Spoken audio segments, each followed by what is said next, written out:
राम राम सा।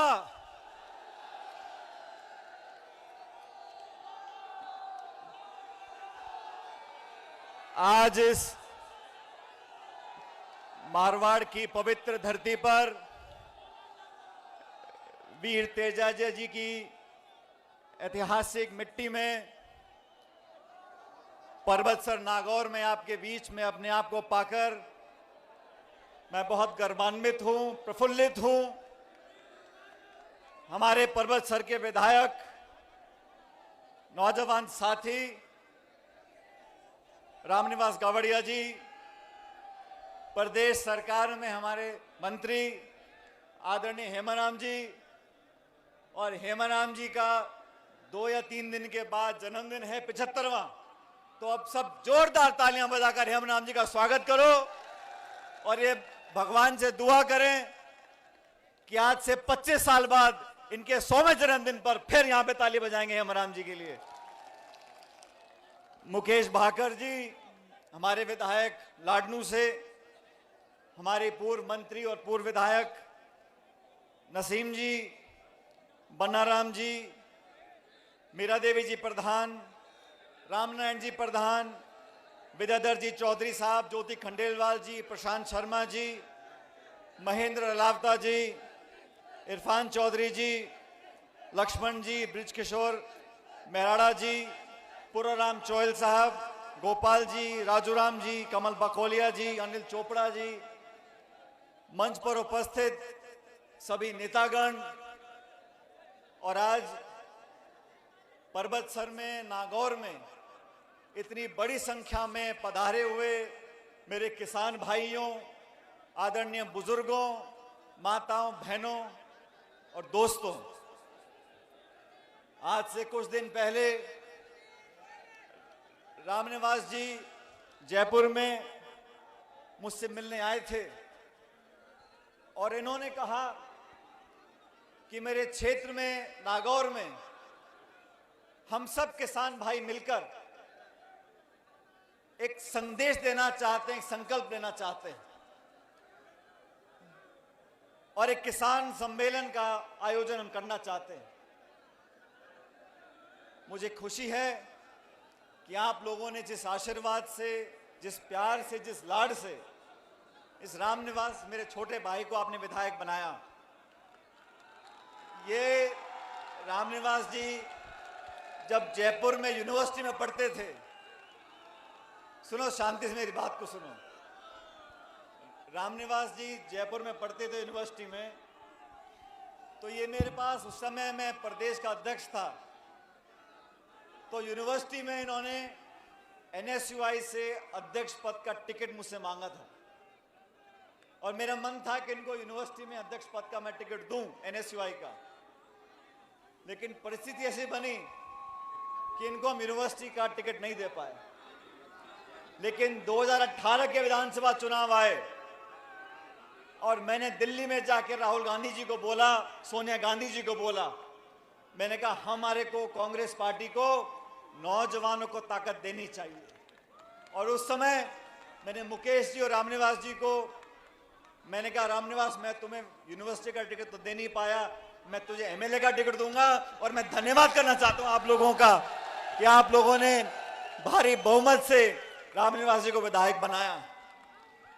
पिछले 4 सालों से मैं खुद इस बात का गवाह हूं कि रामनिवास जी ने ऐसा कोई मंत्रालय नहीं छोड़ा, सचिवालय का कोई कमरा नहीं छोड़ा, अपने क्षेत्र को विकसित करने के लिए योजनाएं, बजट, पैसा, विकास का, सड़क का, स्कूल का, अस्पताल का, बिजली का, जो काम हो सकता था उन्होंने कराया। जब मैं सरकार का हिस्सा था तो उन्होंने मुझे कहा था कि मेरे विधानसभा क्षेत्र में हमें आधी दर्जन पंचायतें और बनानी है। उस समय नया परिसीमन हुआ और मुझे खुशी है कि पर्वतसर में नई 6 पंचायतों का निर्माण हम लोग कर सके रामनिवास जी के संघर्ष के कारण। साथियों, आज हम इस सभा में मौजूद हैं और बड़ी संख्या में मेरी माताएं बहनें बैठी हैं। मैं आपका कायल हूं कि आप आज इस सभा में मौजूद हैं। आज देश के सामने, प्रदेश के सामने बहुत से गंभीर सवाल उठे। आप जानते हो इस देश में 2/3 आबादी जमीन पर, कृषि पर निर्भर है और किसानों की व्यवस्था को बेहतर बनाने का वादा बीजेपी ने केंद्र में सरकार बनाने से पहले किया था। आज लगभग 8.5 साल पूरे हो गए भाजपा की सरकार दिल्ली में बनी है और किसान के जो हालात हुए हैं, ये वो सरकार है जिसने सरकार बनने से पहले कहा था कि हम किसान की आमदनी दुगनी करेंगे। मैं पूछना चाहता हूं नरेंद्र मोदी जी से, मैं पूछना चाहता हूं दिल्ली की सरकार से, आपने किस किसान की आमदनी दुगनी करी है? आज किसान परेशान है। आज खाद, बिजली, पानी सारी कीमतें बढ़ गई, महंगाई आसमान छू रही है। आपने किसान की मदद करने की जगह उस पर प्रहार किया और दिल्ली में 3 ऐसे कानून बनाने की कोशिश करी जिससे किसान की कमर टूट जाती। वो तो धन्य है इस देश का किसान जिन्होंने महीनों तक, साल भर तक धरना दिया दिल्ली की राजधानी में बैठकर और केंद्र की सरकार को मजबूर किया। वो तीनों काले कृषि कानून उनको वापस लेने पड़े और देश से माफी मांगनी पड़ी। जब ये कानून बने थे पूरे प्रदेश में हम और आपने मिलकर सभाएं करी थी और केंद्र की सरकार को चुनौती दी थी। अगर किसान संगठित हो जाता है तो दुनिया की हर ताकत को हमारे सामने झुकना पड़ेगा।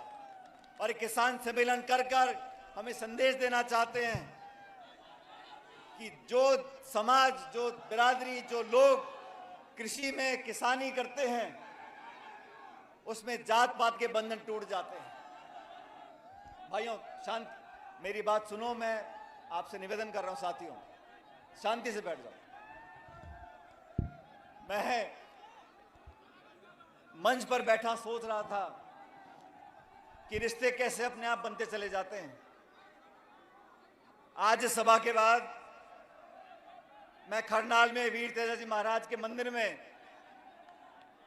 आशीर्वाद लेने के लिए, माथा झुकाने के लिए जा रहा हूं और मैं याद कर रहा था आज से 12 साल पहले जब मैं केंद्र की सरकार में मंत्री था, तब मुझे सौभाग्य प्राप्त हुआ कि मैं तेजाजी के नाम पर एक डाक टिकट जारी करूं। खरनाल के मेले में 2010 की बात है, शायद भारत सरकार के माध्यम से मुझे सौभाग्य प्राप्त हुआ। मुझसे पहले बहुत मंत्री बने होंगे, मेरे बाद बहुत मंत्री बने थे, लेकिन ये तो ऊपर वाले की लीला है कि तेजाजी का जो डाक टिकट था वो मेरे हाथों जारी करने का मौका मुझे मिला।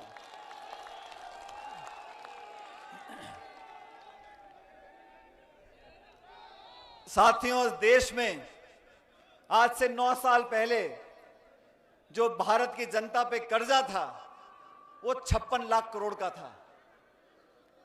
भारत में, देश में 9 साल पहले जनता पे जो कर्ज का बोझ था वो 56 लाख करोड़ था। आज वो कर्जा 1.5 लाख करोड़ का हो गया। 1.5 लाख करोड़ का कर्जा जनता के ऊपर है। वो लोग जो बात करते हैं आम आदमी की, किसान की, उद्योग की, निवेश की, रोजगार की, आर्थिक प्रगति की, आज इस सम्मेलन के माध्यम से उसने पूछना चाहता हूं उन लोगों से कि आप सत्ता में काबिज हुए, अर्थव्यवस्था चौपट हो गई, नोटबंदी आपने कर दी, जीएसटी थोप दिया, महंगाई आसमान छू रही है, बेरोजगारी के रिकॉर्ड टूट रहे हैं और आपने जो कानून बनाए, जमीन अधिग्रहण के खिलाफ आपने कानून बनाने की कोशिश करी, आपको वापस लेना पड़ा। किसानों के खिलाफ आपने 3 कृषि कानून बनाए, आपको वापस लेने पड़े। और फिर आपने क्या किया? क्योंकि हम सब नागौर में हैं, ये वो जमीन, वो धरती है जहां के बच्चे, जहां के बेटे वर्दी पहनकर हमारे देश की सीमा की रक्षा करते हैं। सरहद पर खड़े होकर गोली खाने का जिनमें जज्बा है वो राजस्थान और मारवाड़, नागौर के बच्चे वहां जाते हैं। केंद्र की सरकार ने क्या किया? एक नई योजना बना दी, अग्निवीर की योजना। यह अग्निवीर की योजना क्या है? जो पहले बच्चा भर्ती होता था, मेहनत कर कर फौज में अपना नाम रोशन करता था, अब इन्होंने कहा कि तुम भर्ती हो गए तो 4 साल में आपकी छुट्टी कर देंगे। ये भर्ती प्रणाली के साथ ये धोखा है और मैं समझता हूं अग्निवीर जैसे योजना बनाने वाले वो लोग हैं जो जानते नहीं कि जो बात हेमाराम जी बोल रहे थे, जय जवान और जय किसान। कौन से उद्योगपति के बच्चे जाके फौज में भर्ती होते हैं? किसान का बच्चा जाके फौज में भर्ती होता है। मेहनत करते हैं, सालों तक परिश्रम करते हैं, परीक्षा में पास होते हैं, फिजिकल टेस्ट में पास होते हैं और फिर जाके वो भर्ती होते हैं। तो केंद्र में बैठे लोगों को ना तो जमीनी हालात का पता है और ना लोगों के जज्बात को उनको मालूम है। धर्म के नाम पर, जाति के नाम पर, भाषा के नाम पर, प्रांत के नाम पर लोगों में विभाजन कर कर वोट लेना जानते हैं। लेकिन हम सब लोग अगर संकल्प लेंगे, मुझे पूरा विश्वास है आने वाले समय में आपका संपूर्ण आशीर्वाद हम लोगों को मिलेगा। आज इस देश में जो हालात बन गए, जो लोग पहले अमीर थे वो इतने अमीर बन गए और जो लोग गरीब थे वो और गरीब हो गए। जब मनमोहन सिंह जी की सरकार दिल्ली में थी साथियों, 10 साल के कार्यकाल में 14 करोड़ लोगों को गरीबी रेखा से ऊपर उठाया था। 14 करोड़ लोगों को गरीबी रेखा से ऊपर उठाया था। आज के हालात क्या है? देश की 10% लोगों के पास, देश के 10% लोगों के पास इस भारत की 2/3 संपत्ति है। 66% संपत्ति इस पूरे भारतवर्ष की 10% लोगों के हाथों में चली गई। इस देश में हवाई अड्डे, रेलवे लाइन, बिजली कंपनी, बीमा कंपनी, जो बड़े पोर्ट थे, खान थे, उन सबको नीलाम करके चंद लोगों के हाथों में दिया जा रहा है। और सबसे ज्यादा चोट किसको लगती है? हमारे किसान कौम को लगती है। और मैं ऐसा मानता हूं साथियों, जाति, बिरादरी, धर्म, भाषा, प्रांत, इन सबको, इस सबके जहर को अगर कोई तोड़ सकता है तो 2 बातें तोड़ सकती हैं। पहली जवानी और दूसरी किसानी। ये देश में, राजस्थान में 70% जनता 35-40 साल से कम है और जवान की कोई जाति नहीं होती। उसको भविष्य की चिंता है, उसमें देशभक्ति के भाव हैं, वो सबको साथ लेकर चलना चाहता है। और किसान जो धरती माँ का पेट फाड़ कर अनाज पैदा करता है, पूरे देश का पेट पालता है, उसी को जाति नहीं है। हम मंडी में जाके खड़े हो जाएं और गेहूं बाजरा हाथ में ले लें, हमको नहीं पता ये गेहूं किसने पैदा किया है, वो किस बिरादरी, किस समाज का, किस जाति का है। जो अनाज पैदा करता है वो किसान है। इसलिए साथियों, इस जहर को खत्म करने के लिए हम लोगों को एकत्रित होना होगा, संगठित होना होगा। नौजवानों का भविष्य इस देश के लिए बहुत महत्वपूर्ण है और नौजवानों के लिए हमने हमेशा संघर्ष किया है। जब मैं प्रदेश कांग्रेस कमेटी का अध्यक्ष था, हमने भाजपा की सरकार को बहुत चुनौती दी। और मैं बीजेपी के साथियों से पूछना चाहता हूं, आप लगातार प्रदेश में मीटिंगें कर रहे हो, आप कहते हो हम जन आक्रोश की मीटिंग कर रहे हैं। अरे आंख खोल के देख लो, जनता यहां बैठी है, तुम अकेले आक्रोश करते रहो। ये सब लोग झूठे सपने दिखाकर, पाखंड कर कर, भावना को भड़काकर, मंदिर के नाम पर, मस्जिद के नाम पर, भगवान के नाम पर वोट लेना जानते हैं। अपने आप को बहुत बड़े राम भक्त बुलाते हैं। मैं उनसे पूछना चाहता हूं, आप इतने राम भक्त इतने बड़े हैं, सबसे ज्यादा राम राम सा तो मैं बोलता हूं। ये सब लोग इस उम्मीद में बैठे हैं कि हम प्रचार करेंगे, बड़ी बड़ी घोषणाएं करेंगे, सपने दिखाएंगे, लेकिन काठ की हांडी बार बार नहीं चढ़ती। आपने लोगों को भ्रमित किया, हिंदू मुसलमान, राम और भगवान और मस्जिद, हिंदुस्तान पाकिस्तान। आप भाजपा के साथियों से पूछो कि भाई गैस का सिलेंडर 1200 रुपए का क्यों बिक रहा है, पेट्रोल डीजल देसी घी से महंगा क्यों हो गया? कहते हिंदुस्तान पाकिस्तान, हिंदू और मुसलमान। आप बोलो भाई, बाजार में कुछ सामान लेने जाओ, खाद, पानी, तेल, घी, चाय पत्ती, सब्जी, लाडू, कुछ भी खरीद लो, महंगाई आसमान छू रही है। मैं पूछना चाहता हूं भाजपा के साथियों को, किसी एक नेता ने आके आज तक बोला है कि हम महंगाई पर काबू लेकर आएंगे? किसी एक नेता ने बोला है कि हम महंगाई कम करेंगे? जब आप विपक्ष में थे तो कहते थे हाय महंगाई डायन मार गई। अब महंगाई नहीं दिखती। पेट्रोल डीजल देसी घी से महंगा कर दिया। गैस का सिलेंडर 1100 रुपए का बिक रहा है। राजस्थान में खाद और बीज में ब्लैक होता है। सर्दी में लोग लाइनों में खड़े होते हैं। आप खाद और हमका यूरिया देते नहीं हो, किसान की परवाह आप करते नहीं हो। मैं चुनौती देना चाहता हूं कि इनकी सरकार को भी और उन सब लोगों को जो किसानों को कमजोर समझते हैं। साथियों, भविष्य में आने वाले समय में अगर किसान संगठित हो गया, अगर नौजवान संगठित हो गया, हर वो ताकत जो तोड़ना जानती है, हर वो ताकत जो अफवाह फैलाना जानती है, हर वो ताकत जो सत्ता में झूठ बोलकर काबिज होना चाहती है, उस ताकत को हराने का दम हम लोग रखते हैं। ये संदेश इस किसान सम्मेलन देना चाहते हैं।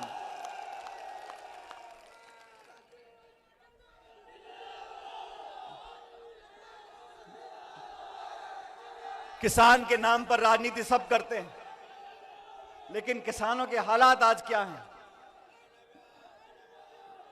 केंद्र की सरकार को 9 साल होने आए। अगर कोई बहुत बड़ा उद्योगपति है, करोड़पति है, उसकी तुलना आप छोटे किसान से करो। जो किसान 2 बीघे में खेती करता है, जो किसान 2-3 बीघे में खेती करता है, उसको अगर एक ट्रैक्टर खरीदना है, उसको अगर एक बोरिंग करवानी है, उसको अगर एक गाय या भैंस खरीदने के लिए 50,000 रुपए का बैंक से कर्जा चाहिए, तो वो भला आदमी बैंक के 10 चक्कर काटेगा।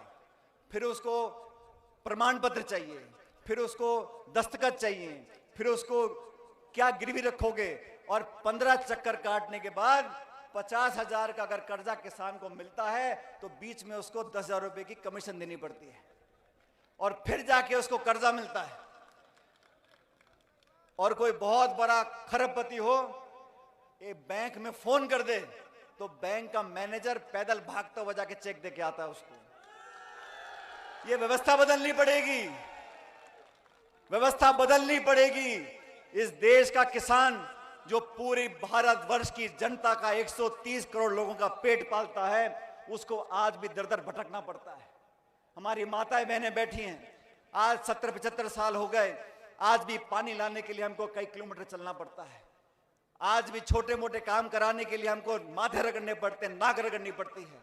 इस व्यवस्था को बदलना है, और व्यवस्था को वही लोग बदल सकते हैं जिनमें संघर्ष करने की शक्ति और ताकत है।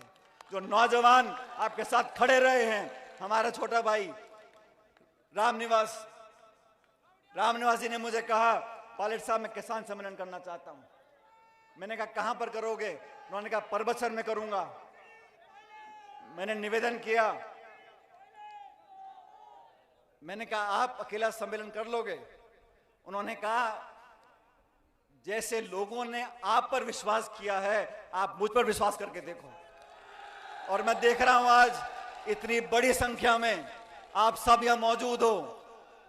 और देखो, जब समय अच्छा होता है ना, तो सारी चीज अपने आप सही हो जाती है।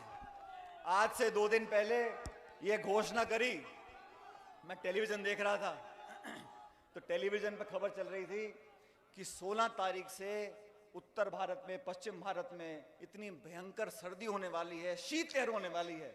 तो मैंने सोचा, मैंने कहा 15 की रात को बहुत ठंड पड़ी है, 16 को हमारे किसान भाई सुबह सुबह काम कर कर सम्मेलन में कैसे आएंगे। लेकिन मैं सुबह जयपुर में जब मैंने आंख खोली, इतना बढ़िया मौसम, इतना नीला आसमान और सूरज था, तो मैंने कहा ये किसान सम्मेलन अति कामयाब होगा, क्योंकि लोगों की भावनाएं जुड़ी हुई हैं। लोग चाहते हैं कि किसान समृद्ध हो, किसान ताकतवर बने, हमारे बहन बेटियां नौजवान पढ़कर आगे बढ़ सकें। और मैं आज उस बात को दोहराना चाहता हूं जो मैं बचपन से सुनता आया था। मैं जब स्कूल में पढ़ता था तो अक्सर जो शौकीन होते हैं घर के बच्चे, मैं भी पायलट साहब के साथ, मेरे स्वर्गीय पिताजी के साथ सभाओं में जाता था, और सभाओं में अक्सर वो बोला करते थे कि इस देश की व्यवस्था को, अर्थव्यवस्था को बदलना है तो जो लोग इस देश को चलाते हैं उन कुर्सियों पर वो लोग बैठें गांव और गरीब और किसान के बच्चे उन कुर्सियों पर बैठेंगे तो उसकी कलम उनके लिए चलेगी जिस देश में जो लोग अनाज पैदा करते हैं। जब तक गरीबों के बच्चे, किसानों के बच्चे उन कुर्सियों पर नहीं बैठेंगे, जिस कुर्सी से इस देश और प्रदेश में नियम कानून बनते हैं, तब तक सही मानने में हमारा भला नहीं हो सकता। वोट की ताकत ऐसी ताकत है साथियों, वोट की ताकत इस जमहूरियत में, इस लोकतंत्र में, इस प्रजातंत्र में इतनी बड़ी ताकत है। कोई कितना घमंड कर ले, कोई कितनी बड़ी ऊंचाई पे पहुंच जाए, लेकिन 5 साल के बाद हाथ जोड़कर गांव और गरीब को गणेश मानकर पूजा करनी पड़ती है, वोट मांगने पड़ते हैं, हाथ जोड़कर शीश झुकाना पड़ता है। इसलिए अपनी वोट की ताकत को हमारा आप समझते हैं। आने वाले समय में भी मैं चाहता हूं आपका आशीर्वाद बना रहे। जिस प्रकार से हम लोग मेहनत कर रहे हैं, आप सब जानते हो 7 सितंबर 2022 को कन्याकुमारी से राहुल गांधी जी ने एक यात्रा शुरू करी, भारत जोड़ो यात्रा। मेरा सौभाग्य था कि मैं कन्याकुमारी में उस दिन था और 7 सितंबर को मेरा जन्मदिन होता है। तो मैंने कहा भाई सोने पे सुहागा है, भारत जोड़ो यात्रा हो रही थी। मैंने कहा राहुल जी को, मैंने कहा मेरा जन्मदिन है, लेकिन वो यात्रा शुरू करी हम लोगों ने और 18 दिन तक, और ये हेमाराम जी पता नहीं बैठे, ये कह रहे हैं मैं बूढ़ा हो गया हूं। हेमाराम जी ने 18 दिन जितनी तेज राहुल गांधी जी चले उससे ज्यादा तेजी से चलते रहे, सुबह और शाम दिन के 25 किलोमीटर चले और वो यात्रा निकाली थी। देश में जो माहौल पैदा हुआ है, संवैधानिक संस्थाओं को खोखला करने की जो मुहिम चली है, देश में जो नफरत और टकराव पैदा हुआ है, देश में जो भय का माहौल पैदा हुआ है, उसके खिलाफ आवाज उठाई है और लगातार 3200 किलोमीटर चलकर ये संदेश दिया है कि ना सिर्फ कांग्रेस जन लेकिन देश का हर नागरिक एकता, प्यार, मोहब्बत, भाईचारा ये फैलाना चाहता है और वो महक और खुशबू पूरे देश में आज फैल रही है। आज उनकी यात्रा राजस्थान से निकल गई। हम सबकी जिम्मेदारी बनती है कि आने वाले समय में 26 तारीख को कांग्रेस पार्टी एक हाथ से हाथ जोड़ो अभियान चालू कर रही है। लोगों को जोड़ना चाहते हैं, ब्लॉक में, पंचायत में, जिला मुख्यालय पर, पूरे प्रदेश में 36 कौम के लोग, चारों धर्म के लोग मिलकर एकजुटता सामने आए और हम सब अगर संगठित रहेंगे, हम आपस में एक दूसरे पर भरोसा करेंगे, तो मुझे पूरा विश्वास है कि सारे हमारे अभियान कामयाब होंगे।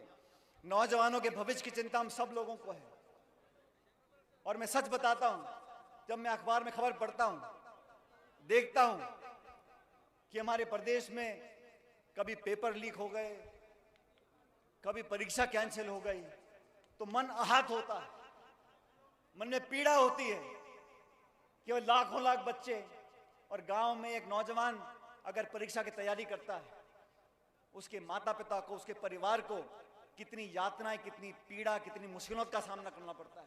कहां से वो ट्यूशन के पैसे लाता है, किताबों के पैसे लाता है, दिन रात मेहनत करता है और विपरीत परिस्थितियों में पढ़ाई और परीक्षा की तैयारी करता है। जब ऐसा प्रकरण सामने आता है तो सच में मन बहुत आहत होता है। मैं उम्मीद करता हूं कि आने वाले समय में ये जो छोटी मोटी दलाली करते हैं, बजाय इनके जो सरगना हैं, जो उस प्रकार के काम को होने देते हैं, उनको पकड़ना चाहिए। क्योंकि इस देश का नौजवान अगर सही रास्ते पर नहीं चलेगा, उसको उसकी मेहनत का फल नहीं मिलेगा, उसके विश्वास में कमी आ जाएगी, तो हमारे समाज के लिए, हमारे प्रदेश के लिए, हमारे देश के लिए अच्छा संकेत नहीं है। मैं आप लोगों से सिर्फ इतना निवेदन करना चाहता हूं साथियों, किसानों को इकट्ठा करने के लिए, नौजवानों में वो विश्वास कायम करने के लिए, वसुंधरा जी की सरकार थी राजस्थान में 5 साल, 163 विधायक थे, कांग्रेस के रह गए 21। प्रदेश कांग्रेस का मैं अध्यक्ष बना और उन 5 सालों में मेरी कोशिश रही कि हर कार्यकर्ता तक हम पहुंच सकें, हर सीमा को लांघ सकें, हर खाई को टाप सकें, लोगों के दिलों से जुड़ सके। अगर मैं किसी के खुशी में ना शामिल हो सकूं तो उसके दुख के मोमेंट में, उसके दुख की घड़ी में पहुंच सकूं। और मैं धन्यवाद देना चाहता हूं परबसर के लोगों को, नागौर के लोगों को, कि इस पूरे जिले में हम सब के आवेदन से, सबकी मेहनत से इस नागौर जिले में एक तरफा जीत आपने कांग्रेस पार्टी की कराई थी। उन 5 सालों में हमने पदयात्राएं करी, हमने घेराव किया, हमने धरने दिए, हमने, मुकेश भाकर जी ने, रामनिवास जी ने, हमने लाठियां खाई, जेलों में गए, और मैंने तो मुख्यमंत्री का जो क्षेत्र है वहां पर एक किसान न्याय यात्रा निकाली थी, 12 से झालावाड़ 100 किलोमीटर की। और किसान न्याय यात्रा यूं निकाली थी कि ना तो किसान को मुआवजा मिल पा रहा था, ना किसान की मदद हो पा रही थी, और मेरी यात्रा निकालने के बाद वसुंधरा जी को हमारी बातों को मानना पड़ा था। इसलिए आप सबके साथ संघर्ष हमने किया, आपने पूरा आशीर्वाद हम लोगों को दिया। अब 11 महीने के बाद दोबारा चुनाव आ रहे, मैं चाहता हूं कि आप लोगों का जो प्रेम और प्यार और आशीर्वाद है वो पहले की तरह बरकरार रखना। और मैं बार बार बोलता हूं, रामनिवास गावड़िया जी मेरे साथी नहीं है, मेरे छोटे भाई हैं। अगर आपको मुझे ताकत देनी है तो रामनिवास जी को ताकत देनी है। ये नौजवान एक साहसी नौजवान है। और सुनो, और राजनीति में बहुत तरह के नेता हैं। राजनीति में जितने दल उतने नेता, जितने जिले उतने नेता, लेकिन वो नेता, वो जनप्रतिनिधि जो अपनी जबान का पक्का हो, ऐसे लोगों की पहचान करनी है जो अपनी बात का पक्का हो, जो आपसे झूठ ना बोलता हो। और मुझे फक्र के साथ कहते हुए ये गर्व महसूस करता हूं कि रामनिवास गावड़िया ऐसा नौजवान है जो अपनी बात का पक्का है, अपनी जबान का पक्का है। इसलिए ये जाति बिरादरी के चंगुल से बाहर निकलकर 36 कौम के हम सब लोग अगर इकट्ठे हो जाएंगे तो मुझे लगता है आने वाला समय हमारा और आपका है। अभी केंद्र की सरकार बहुत सारे वादे करती है, लेकिन मैं इस किसान सम्मेलन से, साथियों, मैं इस किसान सम्मेलन से आपके सामने एक बात रखना चाहता हूं। ये 3 कृषि कानून वापस ले लिए, केंद्र सरकार ने माफी मांग ली, लेकिन आज तक भी एमएसपी पर कानून नहीं बनाया। न्यूनतम समर्थन मूल्य पर अभी तक कानून नहीं बनाया। एमएसपी पे जो खरीद होती है उस पर कानून नहीं बनाया। मैं आप सबसे चाहता हूं, इस संदेश नागौर से जाए दिल्ली तक कि एमएसपी पर कानून बने, ऐसा प्रस्ताव मैं सभा में रखता हूं। अगर आप मेरा समर्थन करते हो तो हाथ खड़े होकर बताओ कि एमएसपी पर कानून बनना चाहिए, किसान की खरीद होनी चाहिए, और जो वादे आपने किए थे किसान की आमदनी दुगनी करने का, उस वादे को पूरा करो।